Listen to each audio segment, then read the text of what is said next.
tout le monde. Alors aujourd'hui je vous propose la réalisation d'un album pour ranger les badges. Donc là vous voyez tout de suite je démarre par faire mes pochettes qui vont accueillir mes badges. Là j'ai un album qui fait 19,5 par 24 cm avec une épaisseur de 6,5 donc je peux quand même mettre pas mal de choses dedans. Et donc là mes pochettes elles font à peu près un format A5, donc 21 par 15. Et pour les petits badges, les petites cases que j'ai fait à la Fustool mesurent 4,5 par 4 cm environ. Donc là j'ai fait mes petites cases, je me suis aidée, alors vous avez vu juste avant comment j'ai pas le tapis pour la Fustool, j'ai un carton gris de blocs de papier sur lequel je fais mes marques. Comme ça après j'ai juste à les suivre, surtout quand on a plusieurs pochettes à faire d'affilée. Là tout de suite on gagne du temps. Et donc voilà, j'ai suivi mes marques, j'ai fait mes j'ai relié, j'ai fait mes petites cases à la Fustool. J'ouvre, alors ça faites-le délicatement, j'ouvre mes cases avec le cutter, donc allez-y mollo parce que sinon on a vite fait d'ouvrir toute la pochette. Et puis je mets une feuille autocollante en plus, alors ça c'est facultatif, moi j'aime bien le faire. Déjà d'une, ça me permet de solidifier ma pochette. Et puis ça permet d'occulter, donc ce qui fait que quand je vais ouvrir mon classeur, je vais pas voir les badges qui sont derrière, ça va pas nuire à la visibilité. Donc voilà, j'ai fait des pochettes avec des cases un peu plus grandes pour accueillir les badges un peu plus gros. Donc sur ces pochettes là je peux mettre 12 badges au lieu de 15 pour les plus petits. Et donc ça fait 4,5 toujours, mais par contre en hauteur elles font 5 cm. Donc voilà, alors là on va passer à la construction de l'album, donc toujours avec mon calendrier en carton gris avec 2 mm d'épaisseur. Voilà, donc n'hésitez surtout pas à récupérer les anciens calendriers, je vous dirais même que là c'est le moment encore peut-être. Et puis je me suis fait un outil là, l'espèce de thé pour m'aider à faire mon classeur. Alors je pense que à l'avenir proche je vais m'acheter quand même l'outil qui est bien, parce que avec du calendrier bon ça va pour une ou deux réalisations. Après ça tient pas bien hein, le truc se plie, bon bref c'est pas super joyeux quoi. Mais en attendant, pour dépanner, c'est pas mal.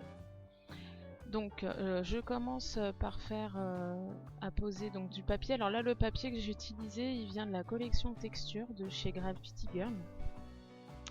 Et voilà, je fais je sais plus comment on appelle cette partie là, le dos du classeur en fait hein. Donc on commence souvent par cette partie là. Et grâce à mon petit thé là que j'ai bricolé, je suis sûre que ça va bien plier, donc c'est nickel, ça va être propre. Ensuite j'entame la partie déco avec les papiers de la collection School, les basiques de Klein, qui sont super sympas, noir et blanc, passe-partout, enfin franchement c'est une collection super sympa, on peut faire plein de choses. J'ai déjà un autre projet en tête avec cette collection. Donc voilà. Et alors pareil, là je colle avec du double face. D'habitude je fais ça avec de la colle blanche. Mais c'est vrai que l'avantage du double face, c'est qu'on est sûr que le papier gondole pas. L'inconvénient, c'est que faut pas se louper quoi. Parce que si on se loupe, faut tout recommencer, c'est pas très joli. Donc là j'ai collé mes deux parties, je fais les angles à la règle, c'est mieux, c'est plus propre. Il y a aussi des outils qui existent pour faire ça. Pareil, je pense que j'en prendrai, je vais voir ça. Mais bon, c'est vrai que quand on fait des mini-albums ou autre création, mais qu'on a besoin de carton gris, au moins on est sûr d'avoir quelque chose de propre. et on gagne du temps. Donc toujours avec mon double face, là je plie vers l'intérieur. Alors je vous conseille de, avec un plioir, de marquer les plis avant. Comme ça le papier est un petit peu épais. Et c'est vrai que j'avais fait au départ sans plioir. J'ai un petit peu déchiré un bout de papier qui se verra pas après à la fin parce que vous verrez, j'ai un peu caché le truc, mais ouais, voilà, c'est mieux de passer un petit coup de plioir avant. Déjà, ça facilite comment, le collage, et puis on a quelque chose de propre. Ça marque bien, quoi. Donc voilà, vous faites ça des deux côtés. Et on a un classeur propre. Alors moi, vous allez voir sur comment ce que j'ai fait, je me suis un peu plantée dans les mesures. Moi, celles que je vais vous donner seront les bonnes. Après, je vous dis ça, je vous l'aurais pas dit, vous l'auriez peut-être pas vu.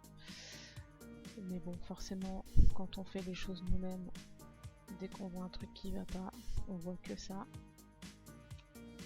Donc voilà, je fais l'intérieur de la reliure. Toujours avec le même papier texture, ça fait, je l'aime bien ce papier, il est beau. Voilà. Alors là c'est pareil, à l'intérieur il faut y aller mollo, parce que il faut bien marquer le pli entre chaque carton pour que le classeur s'ouvre et surtout se ferme bien. Donc là j'ai passé mon papier au milieu et ensuite je vais coller chaque côté en marquant le pli. Voilà, là je marque bien le pli pour que mon classeur se manipule facilement et que le papier s'abîme pas à la longue d'être ouvert et fermé aussi. Hein, voilà. Donc là pareil, on y va tranquillement et voilà. Donc ça c'est bon.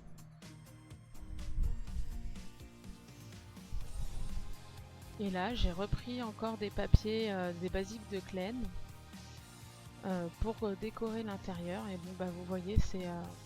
Enfin vous voyez, c'est pas grave, hein, c'est pas hyper flagrant, mais à la base je voulais un papier qui prenne qui fasse 19 par 24, enfin qui prenne toute la partie du côté des classeurs, quoi. Donc, bon. Donc pareil, cette collection toujours sympa. Si on veut mettre des couleurs, on peut, voilà. Donc là j'ai bien sûr un petit coup de main. Et voilà, on va laisser de l'autre côté. Donc moi je vais pas décorer l'intérieur du classeur parce que ça sert à rien. Enfin c'est quand même à la base un classeur pour du rangement, hein, donc c'est surtout moi qui vais le manipuler pendant mon scrap.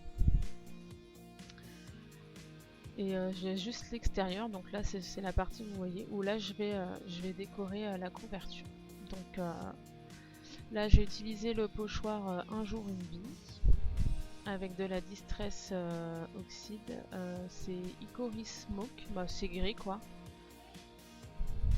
Et puis je l'étale avec une brosse à maquillage. Voilà, quand c'est pas un chat c'est l'autre qui vient m'embêter.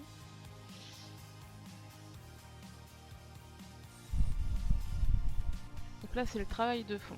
Après j'utilise la planche manuscrit, le tampon vraiment côté écriture ancienne, là à main levée, que je tamponne avec de la Versafine noire un petit peu partout sur les zones que je veux travailler. Un petit coup de masking tape, ça c'est celui de la collection texture. Ça c'est pareil, c'est un masking tape qui va partout, hein, franchement, avec les petites vis et tout. Puis des couleurs neutres, ce qui fait que vous pouvez vraiment vous amuser avec pour tout plein de créations.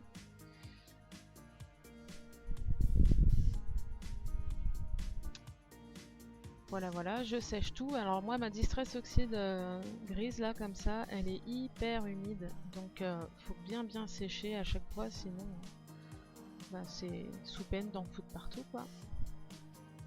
Alors, là, j'ai utilisé donc mon aquarelle pour faire les colorisations de mes différents tamponnages. Et j'utilise aussi les papiers de la collection Geomavie que j'ai préalablement coupé en forme d'hexagone. Ça va bien avec cette collection d'ailleurs. Et donc c'est un bleu-vert que je cherche à avoir. Donc je fais mes petits mélanges. Voilà. Et donc là je colorise mes fleurs. Donc ça, toutes les fleurs que j'ai là, que je colorise, elles font partie de la planche Liberty. Donc, alors là, donc je les colorise en bleu-vert, un peu couleur menthe hein, finalement, menthe à l'eau. Et après, je vais avoir du gris. Alors, je commence toujours quand je colorise par le milieu que je vais faire plus foncé, et puis les extérieurs, je vais les laisser, alors pas blanc, mais presque plus clair en tout cas, pour donner du volume à ma fleur. Donc là, je fais pareil en gris.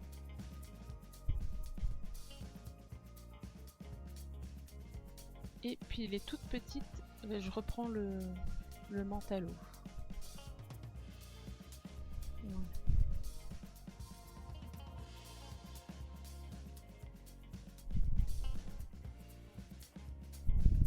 On sèche un petit coup pour aller plus vite, pour gagner du temps. Et c'est parti pour la mise en page. Alors ça, la mise en page, c'est aussi quelque chose qui prend du temps. Il faut savoir que comment là ce tuto, donc vous voyez, il fait 25 minutes à peu près. Ça paraît super rapide. Enfin voilà, à chaque fois moi-même, hein, quand je vois des tutos, je me dis oh là là, enfin, qu'est-ce qu'elles scrapent vite les filles, c'est impressionnant.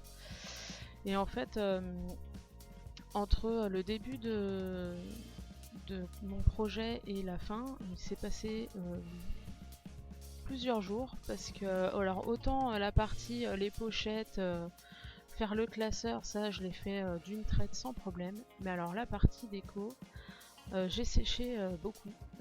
J'ai fait des tests sur mes carnets d'art journaux pour voir ce qui pourrait aller bien ensemble. Et jusqu'au moment où j'ai eu ma révélation, le truc qui vous prend la tête le soir avant de vous coucher, vous y pensez, et voilà. Donc j'ai eu cette idée-là. Et donc entre l'avoir dans la tête et la concrétiser, et ben c'est pareil, ça prend un peu de temps. Hein. Donc voilà, on fait des tests, on regarde si la mise en page va bien. Là je fais le contour, alors c'est vraiment sur la tranche du papier que j'applique le feutre noir. Ça va faire ressortir donc les motifs enfin le papier, hein, l'hexagone du papier sur mon fond. Donc j'ai fait ça à tous, et même ceux où on voit que les extérieurs. Enfin j'ai fait l'extérieur et l'intérieur des hexagones qui sont vides. Et donc on colle. Voilà. Donc là c'est l'étape où on est content, mais on doute quand même un petit peu parce qu'on est capable de faire une petite bêtise. Voilà, un truc qu'on n'a pas pensé, et puis ben ça fait qu'on a envie de tout recommencer. Donc mais bon, c'est pas le cas. Je suis contente de mon projet final.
Voilà, donc là j'ai mon travail de fond qui est terminé. On passe aux embellissements, donc voilà, je les replace. Lui je le mets là, je le mets pas là, bon je sais pas trop encore. Alors là c'est les petites étiquettes de la collection Geomavi que j'utilise. Donc forcément ça va aller avec mon projet, hein, puisqu'on est dans les couleurs là, donc c'est nickel. Et j'utilise l'alphabet de la planche dactylo. C'est assez sympa, ces tampons en forme de touche de machine à écrire. Et j'utilise aussi les dies lettering et accroche-moi avec du papier noir, ça doit être du basil noir. Donc voilà, hop, je mets ça en place, je vais voir si ça me plaît.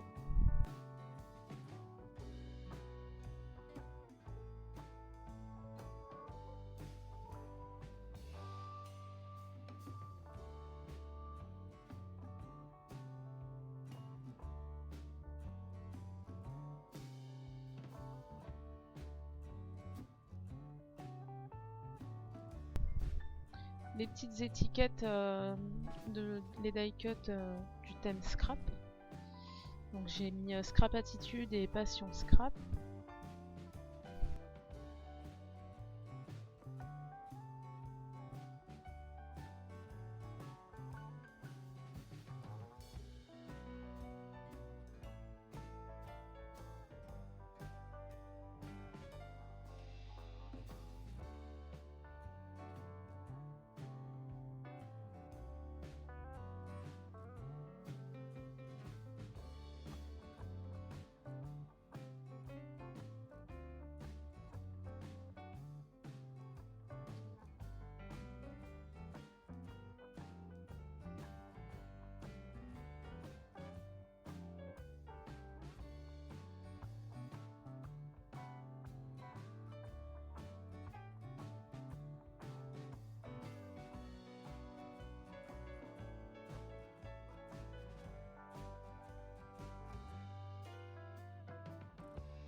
Alors mes petites LED badges, je les ai collées avec des doubles faces 3D ronds.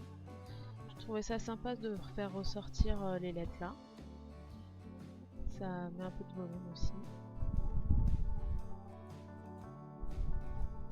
Et j'ai hésité à mettre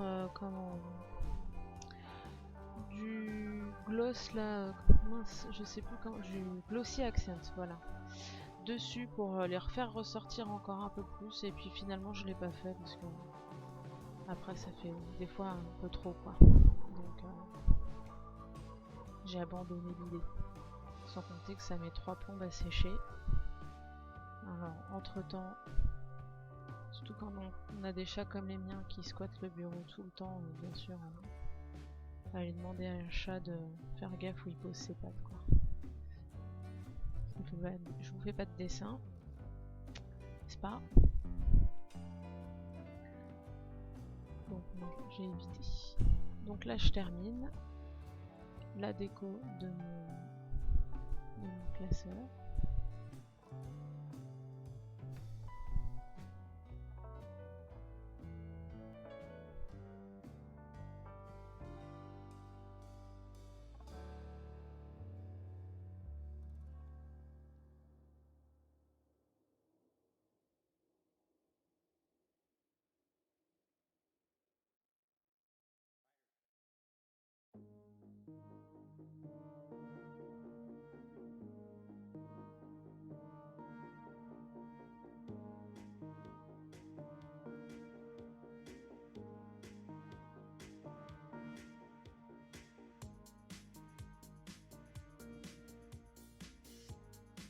Et voilà, là je galère avec mon badge.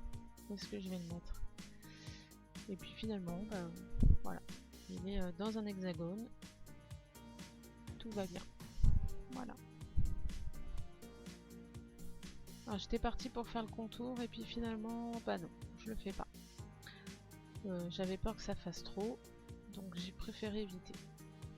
Par contre, je mets des petites taches avec un tampon de la planche Ink, avec la Versafine noire, des toutes petites taches toutes fines avec la planche gris, des tout petits points là, et de la Distress Oxide Peacock Feather. Hop, donc c'est pareil, j'en mets partout. Et puis je termine avec quelques petites étoiles de la planche étoile. Donc voilà, on en met un peu partout aussi, ça rajoute un peu de bleu vert.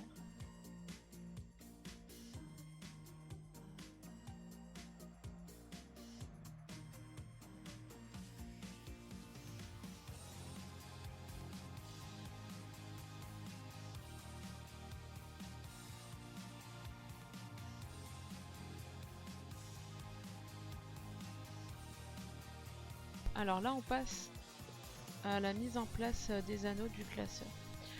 Donc sur ma tranche qui fait 6,5, je prends le milieu, je fais un trait que je laisse tel quel, hein, il sera caché par les anneaux. Et je reprends le milieu sur la hauteur de ma tranche et le milieu de mes anneaux. Voilà, et ensuite je place tout bien comme il faut, je fais mes marques et avec l'aide de la crocodile je fais mes trous. Et alors moi je sais qu'il y a différentes façons d'accrocher des anneaux de classeur. Bon là comme c'est des anneaux que j'ai récupérés d'un autre classeur un peu abîmé, je l'accroche avec des œillets, sauf que la crocodile ça passe pas à cause des anneaux, donc heureusement j'ai gardé mes anciens outils pour les œillets, donc voilà, ça marche bien. Alors après c'est pareil, les œillets il faut qu'ils soient assez hauts pour qu'ils prennent bien toutes les épaisseurs et du carton et des anneaux. Alors pour finir, pour faire une petite finition, là je mets des petits angles de contrôle, voilà, pour le cartonnage. C'est ce qui m'a permis aussi de cacher l'endroit où mon papier était déchiré tout à l'heure quand j'ai fait la déco du classeur. Et puis ça protège vraiment bien les angles. Enfin, c'est vrai que c'est pour quelque chose qui va être manipulé assez régulièrement, je conseille de mettre des petits coins comme ça. Bon, et puis après, mine de rien, ça fait une petite finition plutôt sympa, donc ça fait propre. Alors, j'avais commencé avec un chiffon, c'est mieux de le faire avec un chiffon quand on l'applique, ça permet de pas abîmer. Maintenant, chacun fait comme il veut. Et ensuite, pour vraiment terminer là pour le coup, des petits nouveaux drops au milieu de chaque fleur. Et voilà, c'est fini. Ah, non, c'était pas fini. J'avais oublié de mettre Minou. Scandale. Donc, j'ai récupéré le petit tampon que j'avais déjà et je le planque comme d'habitude derrière une fleur. Donc voilà, j'espère que ce tuto vous aura plu, que ça vous aura donné envie de faire la même chose. N'oubliez pas de faire un petit pouce en l'air et de vous abonner à la chaîne. Voilà, bye bye!